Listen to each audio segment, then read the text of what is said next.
Ударът, както виждате... Ударът е толкова силен, че дървото е станало на трупчета. Кой ги дава тия коли на тия деца? Имаш ли акъл ти да дадеш 500 коня кола на 18-20 годишен пиклю, който няма никакъв опит в шофирането? Човек, който мозъка му не се е развил още да разсъждава правилно в която и да било ситуация. Децата са деца. Те се раждат една празна обвивка и вие, родителите, наливате в главите им.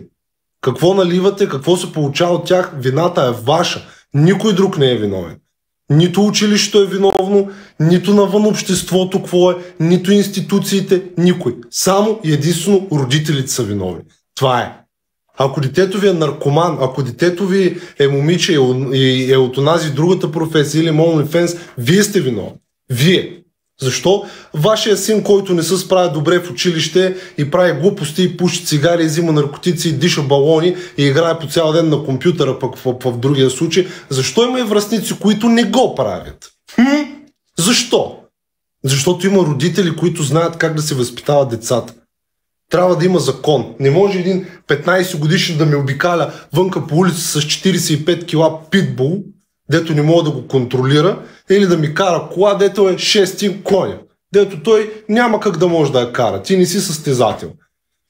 И колко невинни могат да пострадат покрай това. Добре, че е било посред нощ. Това в рейса да си, ако те шибне тая кола с 200 км, 20 човека ще останат на място. Това е всяка година, бе. Преди 2 години един отсече билборда там на Сточна гара, пак с някакво БМВ, приятелката му вътре и двамата заминаха. Млади хора. Възпитавайте ги, минаха мутринските години, не е газария да караш бързо, не е газария да имаш кола. Всеки може да си купи скъпа кола. Всеки. Само да искаш.